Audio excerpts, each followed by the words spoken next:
Welcome to Jumpstart Your Joy, a podcast that looks at the inspiration, intention, action, and choices that you can make to bring more joy into your life, into the world, and into other people's lives. This is your host, Paula Jenkins. Welcome to episode 253 here on Jumpstart Your Joy. This week, I'm really excited to be back with a brand new interview. I'm joined by Ilene Smith. She is the author of Moving Beyond Trauma, and she is a trauma healer and somatic experiencing practitioner. It's such a treat to have her on the show to talk about the role that trauma plays in all of our lives and how we are collectively in a trauma vortex right now. I cannot wait to get to this conversation. Before we get to the show, I want to give you all a very warm welcome and say thank you so much for tuning in this week and making the choice to make Jumpstart Your Joy part of your week. I am really grateful for each of you. If you want to find out more about the show, maybe you're new, you can find out everything about Jumpstart Your Joy over at the website at jumpstartyourjoy.com. And you can find everything about this interview, including all of the links to Ilene's website and where you can buy her book, which I highly recommend, at jumpstartyourjoy.com/Ilene, Ilene. And while you're there, you're going to want to make sure and get on my newsletter, which is all about 3 joyful things. And it gets sent out every week. I recap some of the interesting things that are happening behind the scenes and talk about how you can tap into the inspiration, intention, and action to bring more joy into your everyday life. I'm really excited to have Ilene on the show. And excited to have her talk about something that is sometimes a little bit daunting, and that is the role of trauma in our lives. According to Ilene and so many others, everyone will have gone through some sort of trauma in their life. And I think it's really important to start to look at this as something that we are all experiencing, instead of it just being a one-time event that somebody might have because of an individual incident in their life. I love that Ilene is sharing ways that you can restart and reconnect with your nervous system after experiencing trauma and how trauma works and gets stuck in your body. This is a really great conversation, especially because during this pandemic, we are all stuck in this trauma vortex, as Ilene calls it. And I think it's really important to start to raise your awareness of where you are, what you are feeling, and then make some very intentional choices to find things that feel centering and pleasurable and find a way to also enjoy the things that are good in your life, even though we are all very much living in a difficult time right now. So without further ado, welcome to the show, Ilene. I'm so glad to have you here. Thank you. And thanks for having me. It's totally my pleasure. I really enjoyed reading your book. And before we get to that, I would like to ask you the first question that I ask everybody, which is, tell us what you loved most as a child or in school. What were your earliest sparks of joy? Wow, what a great question. I would say some of my favorite memories as a child would be getting up early, riding my bike alongside my dad while he jogged, and then going out for breakfast to the local diner and having a very specific meal of a Danish and a tomato juice with lemon. I love it. Oh, it's like some of my fondest childhood memories are those mornings with my dad. Isn't that so funny? It's always interesting to hear, because I believe in your book you also mentioned you do still love to run yourself, even though you were riding a bike then. It's so interesting how those things play through to our modern day selves too. Oh yeah, and I think online with what the book talks about, but just that our little bodies are so intuitive and they know what they need. Yeah, and with that lens too, it's really interesting that a lot of the people, when they answer that question, it's being out in nature or doing something physical or something creative. Like there's a lot of action little bodies know they need. Yeah. Very cool. So would you like to tell us about what it is that you do now and who you work with? So I am a somatic experiencing practitioner, and I work with all sorts of populations. I do specialize in eating disorders. I work a lot with addiction, anxiety, depression, physical pain. It's just across the gamut. However, the behaviors sort of manifest. My belief is behind all of these mental health issues is really unresolved trauma that's locked in the body. So in some ways, it doesn't matter to me how it manifests. We need to get to the underbelly of it, which is that trauma piece. I know that Peter Levine wrote a really wonderful book about trauma.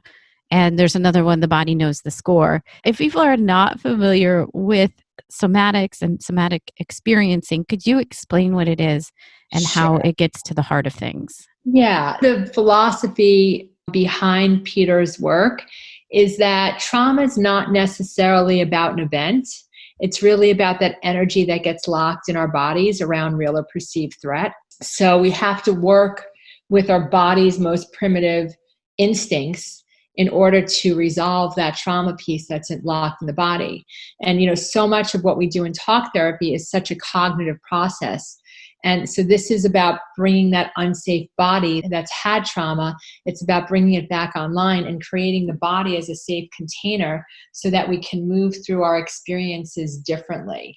So if you think about animals in the wild, and this is where Peter started exploring this trauma piece, he was trying to understand why animals in the wild didn't get traumatized and why people do. And what he found is that animals intuitively shake off their trauma, and they have what he calls a biological completion. And we have the same need in our bodies in order to integrate the trauma. And so that kind of means that some of that energy that maybe gets stuck, I know you talk about in the tissues, that it stays there because we don't honor our biological need to act out the resolution of the trauma. And then that manifests itself in many ways, I guess, within our mental health. Yeah, and it's like what it really does, if you think about it, it just jacks up our nervous system. It just creates all sorts of imbalances in our nervous system. So if you think about what happens when our bodies are under threat, they go into their survival instincts of fight, flight, or freeze. And fight, flight, or freeze is only meant for acute states. And so when we've been traumatized, it's like the fight, flight, or freeze switch doesn't get shut off. Right. And our bodies stay in that hypervigilant sort of way of behaving where we're in our defense mechanisms. We're constantly living in that defensive posture. Or our bodies, if fight or flight doesn't work, our bodies shut down and they go into freeze. And I love that you've underlined that it can happen due to a threat or a perceived threat. Because I think oftentimes we think of trauma being related to a specific traumatic incident, but sometimes it isn't just a one-time thing for more of a generalized trauma that people may be experiencing. Yeah, so I would say it this way. We have things like, everyone hears, the term PTSD, but what we don't talk about a lot is what we call complex PTSD, which is generally a series of stressful events. It can be a childhood filled with stress. It could be a relationship that, you're just constantly not feeling safe. And so those create what we call complex PTSD. Like PTSD is usually an event. Complex is ongoing. And I think that's such an important thing for people to understand, along with something that I appreciated in your book as well, in that you say that everyone at some point has experienced some sort of trauma in their life. But sometimes people assume that it's only a certain event or a certain type of event, and that only a few people might have trauma. Yeah. And I mean, if you're human, at some point in your life, you're going to experiencing something that is traumatic. So we have to define trauma, right? Is just that energy that gets locked in your body when you don't feel safe. And so it just depends to what degree you're going to experience it, and how quickly after that event you feel safe is going to have a lot to do with how quickly you recover and how resilient you're going to feel from the event. Also going into the event, if you don't have a lot of resilience, it may impact you at a much deeper level than it would impact someone who had more resources and was more well-equipped going in. So all of those things impact how we come out on the other side of it. And I can see that. Sorry, I'm just thinking of my own story of and how it is helpful to be better resourced now and understand and be aware of my own self, because it does help when new things arise. And I think that's kind of what your book does so beautifully, is it gives us first that awareness of what is trauma. And then I love books like yours. You do this beautiful job of offering us the assessments of where might trauma be showing up in your life and then how to address it. And so I think that's so helpful, kind of to your point of, when you're better resourced, you're also better equipped to handle the next time that something traumatic happens. Yeah, absolutely. I mean, I know in my own life has certainly been the case. I talk about this in the book pretty early on to give the reader some idea and some hope that life can feel okay. When my husband passed away suddenly about 4 years ago, I'd been a patient of the work and a student as well. And it was the most devastating experience in my life, losing him suddenly. Mm-hmm. But I also, for the first time in my life, I had done so much somatic work. I was able to, I was obviously first in shock the first 24 hours, but I watched myself after that just be able to move through the waves of intense grief that I felt. And I knew that no matter what was going to happen next, that I was going to be safe. And that's really what the work does for you when you resolve trauma from a body-based perspective. Yes. And thank you for sharing that story. I was really moved by it, and moved that you decided to share it as well, because I think people, maybe they don't fully understand the importance of starting now and then giving yourself those resources, because then the next time something comes up, you know how to handle it, and you can have that kind of experience of having faith that these things, that you have a toolkit to work your way through these things. Yeah, for sure. I'd spent years and years in talk therapy, but I also knew that my nervous system was still sort of jacked up, even though I had done all that talk therapy. Mm-hmm. And the somatic work was just so life-changing, because it's just working on your nervous system. It's teaching your nervous system how to find some balance. And that's like beyond the cognitive process, that's what's really important. And, the cognitive process, I don't want to minimize it, is really important because it helps us better understand ourselves. It helps us get into relationship with ourselves. It gives us insight into who we are. But at a certain point, it doesn't regulate the nervous system. And I've seen a lot of people in talk therapy, and if you just keep retelling your story, what happens is you don't get a chance to create a different relationship with it. So it's really that relationship shift has to really happen with the body. I know in my own path, part of the therapy was tapping, and this was all before I really had to, even the vocabulary or the understanding, I had not gone through life coach training at that point, and I didn't know why that worked or why that seemed to make sense. But it worked. Yeah, it did. And yet I still also feel like sometimes I get back into some of the places where I get stuck. And so I think understanding that there is the physical component, and that working through it, or like working out or doing some of the exercises that you suggest, can be helpful as well, even once you've been through some of the therapy piece of it. Oh, yeah. I think that staying connected to your body, because it's so easy to disconnect when we're stressed. Mm-hmm. I know for myself too, I know what to do to keep myself in my body. But, there are times when I'm feeling really dysregulated. Like my brain is saying, no, I don't want to get in there. And so sometimes you just have to white knuckle it a little bit too. Yeah. I really appreciate it as well that you mentioned that your training had been in some of the mindfulness work, and then you moved into more of the somatic realm. And it seems that the white knuckling piece, maybe is that some of mindfulness coming to play, that you're catching yourself in the gap moment and knowing I have to make a choice here that maybe I don't really want to do, but that is going to help me in the long run. Yeah, no, for sure. It's like you never feel worse after meditation. You never feel worse after a yoga class. I mean, yes. Think about it, right? It's like, even though you may not want to go, Like, I know I had that experience yesterday, like, and I was like, oh, I don't really feel like going. And I'm like, 15 minutes into the class, I was like, how could I ever think that this wasn't a good idea? Right. And I don't know why we get so stubborn. That's where my brain was going. It's like, why do we get stubborn and not want to go? It's probably Like sometimes we just don't want to get in our bodies. It's just yeah. easier to just check out and disconnect from it. Because it means you don't have to feel as much, maybe, or it's just, Exactly. yeah, it's fear. Yeah. Well, so I feel like we could also shift this conversation. This is a strange time for all of us, being May of 2020, so we're a pandemic situation here.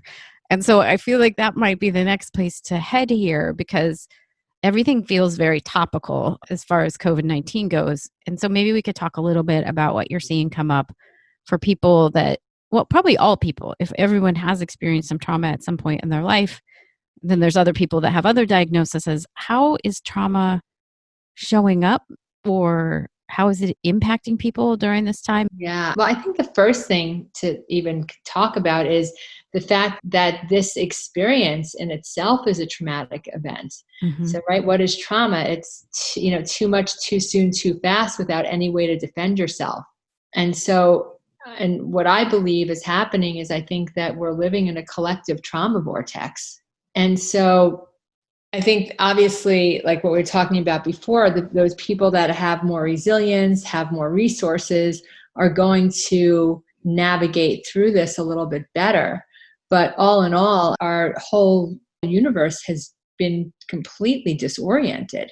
And so, to start with, there's less distractions. So people are now having to sit with their pain and their discomfort. They can't use all the distractions they were doing. Look, it's not an accident that liquor sales increased significantly during this time, right? People are trying to find a way to numb out. Right. I know one of the conversations I was having with someone is that, like, the onset of the pandemic really brought us down to the bottom of the Maslow's hierarchy of needs, meaning we are now, or at least at the very beginning, it became a concern that all the basics of our livelihood and our safety were called into question, meaning, would there be food? Will I have a job? Like, all that stuff just came up. Will I have toilet paper? Right. Yeah. Another traumatic event. Going to get toilet paper in itself was traumatic. It was totally surreal to take my son, and we went to Costco, and I was like, oh boy, I don't think I should have brought you here. Like, I didn't know what this was going to be. Can you imagine what this is doing to children? Like, what this experience would be like for kids? No, I can't. And I think the only thing that I can liken it to, so I was born in the 70s, and the Cold War scared the pants off of me. And I remember very vividly thinking that every time an airplane would go overhead, is it going to drop a bomb on me? Like, I remember that being a real thought. So if I can tap into that, I can't comprehend what these thoughts and the fear. I think it's just it's different because it's so visual too. Yeah. Yeah. People with masks, the gloves, the whole thing, waiting, in the hours going in and out of stores. All of that. It's got to be for kids. Like, I had a friend of mine, her son he decided he was going to be a little entrepreneur during this time, and he started a little cookie business. So a couple of weeks ago, they had dropped off some cookies over at my place, and they were in their car. And I said, do you guys want to come in? And my friend Robin looked at me and she said, no, the kids are so freaked out about having contact with other people. And when, I share this, it's been way more relaxed here in Arizona, the way I know, like, California's been so strict. Where people here, things are opening up here. So it's a little different now. Mm-hmm. But it's going to be an interesting psychological case study to see how these children come out the other side. Is there something that comes to mind that maybe parents or people that care for children can do or notice or encourage during this time from kind of that trauma perspective? Or yeah, I think the big thing is, I think you have to have real and honest conversations with your kids. But I also think it's really important as a parent to make your kid feel safe. And I think that's sort of the caveat to that is if you don't feel safe as an adult during this time, your kids are going to feel it. So their nervous systems are going to get dysregulated also. I think as a parent, I think it's really important to do your own work and to find your center and stay grounded so that you're helping your children feel supported and safe during this time too. Yeah. And not watching the news. I mean, like not sitting in front of the news all day or getting obsessed with the statistics and the hot spots and, all of the things that newsreel just keeps playing over and over. And if you look, you can get sucked into it. And I think it can get really scary. Mm-hmm. Yeah, for sure. Because it's not like a one-time limited event. I'm trying to think of an equivalent, but we'll just go with other bad news where it plays itself out in a day or a few hours. And then we're all kind of glued and we watch and then we move on. This has not, and probably won't for a while, let up. Yeah, no, for sure not. Are there some things that you might suggest, either some of the exercises or practices that you list in your book or other things that you've seen help people remain grounded during this time? Yeah, I give some exercises in the book, and I think every single one of those exercises could be helpful. So it's anything from breath work to using a foam roller, to finding things that help you stay connected to your senses. So maybe it's essential oils, maybe it's something tactile, it's having your music playlist. I think all of those things, anything that's going to keep you connected to your body during this time is going to be valuable because that's how you're going to regulate your nervous system. I know one of my self-care friends, Tammy Hackbarth, she was talking about just even the daily walk and the practice of it, of getting back into a body, something that makes your body move, but also being really present for that walk is something that really helps her reset. And I've, since hearing that, I have been trying very hard to be like, what do we notice while we're outside? And what does the wind feel like? What are all the tactile sensations? Just so there's something besides just inside these walls of our home. It's exactly that. I mean, it's all of those things. Your book is a great resource. And are there some other things that you might suggest that would be helpful for starting to become aware or open up the possibilities of looking at the trauma? Well, I think to start down that road, I think if you ask yourself, if you're not feeling fully connected in your life and something doesn't feel right, that's a really good place to start asking and questioning if there's something that's unresolved in your system. And we often don't think that it's trauma related, but if we're experiencing, let's say, behaviors that maybe don't make sense to us, maybe we're overreacting or underreacting to situations. Maybe there's some depression, anxiety, OCD, tendency to, for addiction or eating disorders. Those are all signs that there's some unresolved trauma. I think that the big issue is that it doesn't get linked. Like people don't recognize that those two things are correlated. And do you find that people generally intuitively can kind of link it? I think people don't intuitively link it. I think they know that something doesn't feel right in their life. And what they try to do is they're trying to figure out that, there's always the question of what's wrong with me? Why can't I fix it? Why do I not feel right? And so that's, one of the reasons why I wrote the book was to kind of bridge that gap and help people link that where they are today has everything to do with their past and all the things that might not have gotten resolved or healed, and to let them know it's really not their fault that they wound up with these maladaptive behaviors, that they wound up, making decisions that weren't necessarily the best decisions for them. With unresolved trauma, we tend to make decisions from a place of fear and anxiety versus a place of empowerment.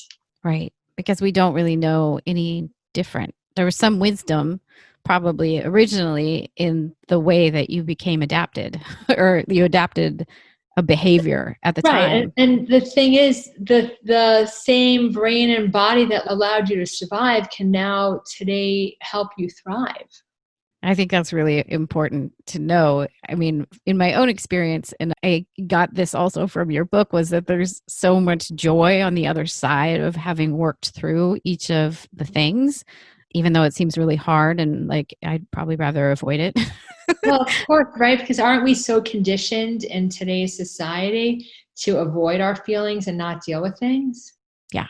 Yeah. Or Yeah. we're told that we're too much if we're too happy or too sad, or the too much thing I think also comes in so big. Yeah, a lot of judgment, right? Yeah.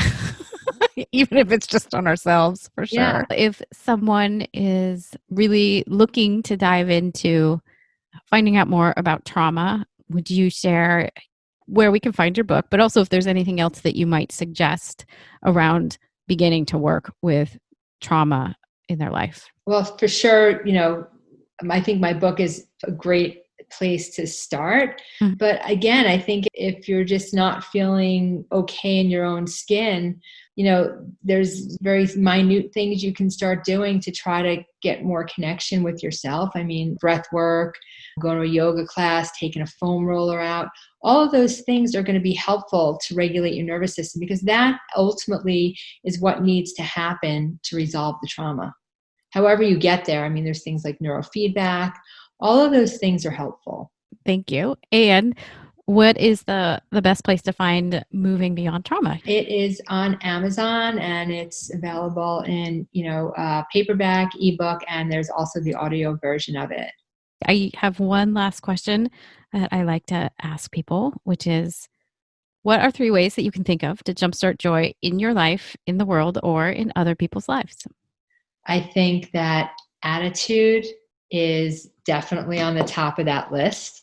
I think, that takes us a lot further than we expect. I think getting outside, being in nature, and one that I think is so important is staying connected. Safe connection is so important. It energizes us. We need it. We need it it's like oxygen. So those would be my top 3. Yeah, I agree. Thank you. And thank you for saying safe connection. Like that actually, as strange as it may seem, has not been said before. I think it's so important on so many levels. And, when I talk about in the book a healing lifestyle, a big part of that is being around safe people.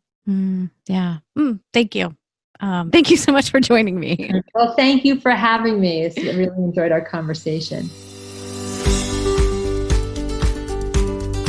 Thank you so much for tuning in this week. If you want to find out more about this episode, including links to the things that we've talked about, you can find the show notes at jumpstartyourjoy.com. And you can search for this episode right up there in the right-hand corner of the website. You'll find it. While you're on the website, I know you're going to want to sign up for my weekly newsletter, which is 3 Joyful Things. It's where I take a look and give you guys the behind the scenes of what I'm really thinking about with each episode, including the inspiration, intention, and action, along with the choices that you can make in your own life to bring some of the things that each guest or I share into your everyday life. So it's a lot of fun. You can find the sign up for that off the homepage or within the show notes of every episode. And I would love to connect with you. I hang out a ton on Instagram, where my handle is Jumpstart Your Joy. You can also find the Facebook page for this podcast at Jumpstart Your Joy. So I hope you guys will come on back next week. And until then, I hope that your days are filled with so much joy.